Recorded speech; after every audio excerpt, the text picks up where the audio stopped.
自分の作者を殺してしまった赤ずきんは一生懸命考えた。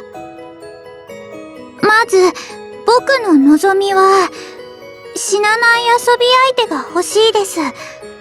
その遊び相手が作者さんだともっと嬉しいです。だから作者の復活を望んでいました。けれど作者のペローは僕が殺しちゃいました。うなりながら赤ずきんは頭を抱える。作者という言葉の意味すらわからなくなってきました。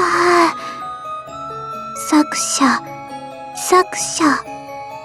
とブツブツつぶやいていると、黒い影が彼女のもとに現れた。俺、作者呼んだ？作者違いです。でも気分転換に遊びましょう。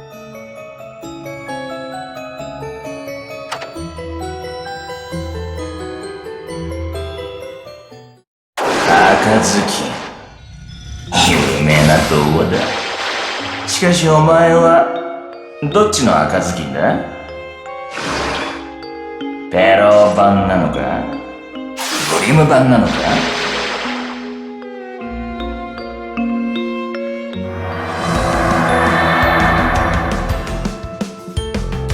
まあどっちでもいい。俺の物語には関係ない。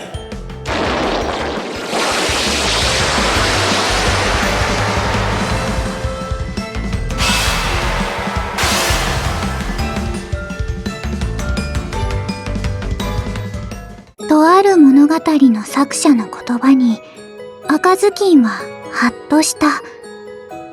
そういえば僕には複数の作者がいます。つまり作者は一人じゃなくてもいい？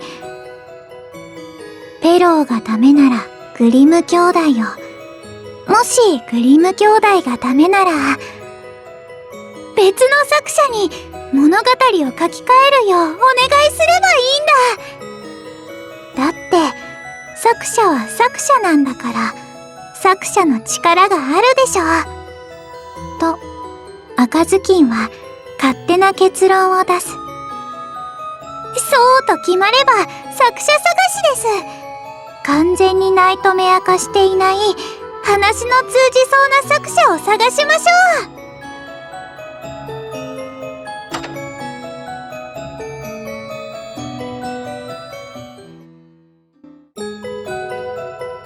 ライブラリにはいつの間にか作者がいっぱいいた。何の物語を書いたか知らないし、ちょっとナイトメア化もしてるけど、作者だから問題ないのです。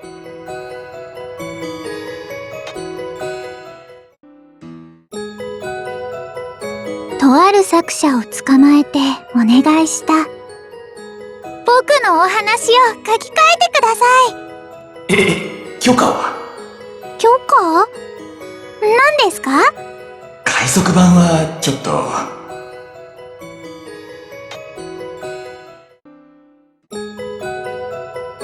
僕のお話を書き換えてください。ゴーストライターはお断り。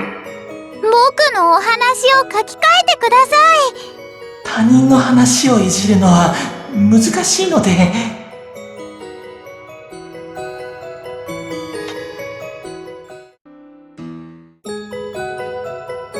僕のお願いを断った作者には代わりに遊んでもらいました。みんな強かったです。でも結局死んじゃった。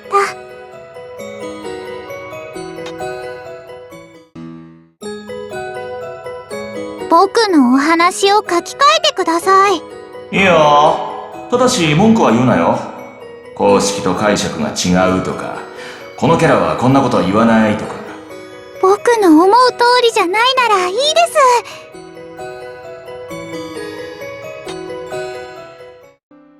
僕のお話を書き換えてください。いいけど、締め切りはいつ？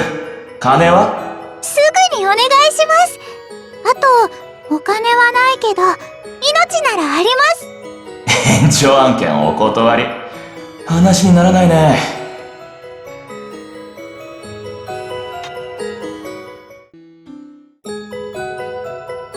めんどくさいことを言う作者はいらないので殺しました。みんなとっても強かったです。これで死ななければ言うことないのに。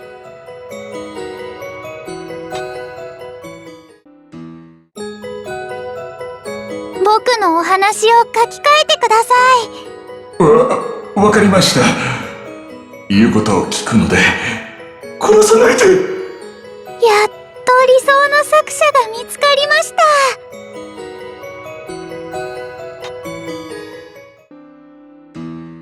あまたの作者を殺しながらも、なんとか自分に都合のいい作者を見つけた赤ずきんは、早速物語を書き換えさせることにした。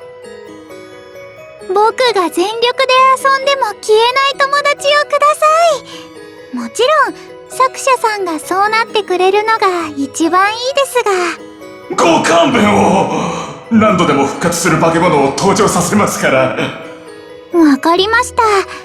とりあえずそれで試してみましょう。では少々お待ちを。ワクワクしながら赤ずきんが待っていると、それは強そうなナイトメアが現れた。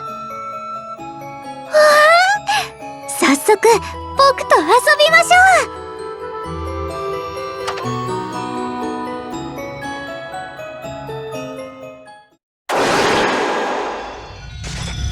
貯金の大切さを知ってください。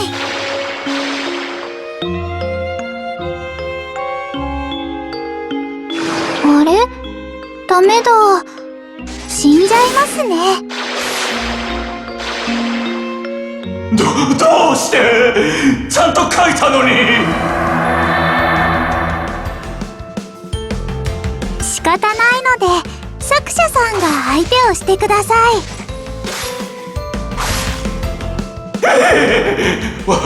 私を死の体に。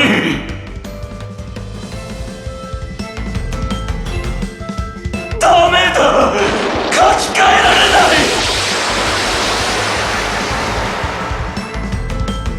い。もうちょっと遊ばせてほしいで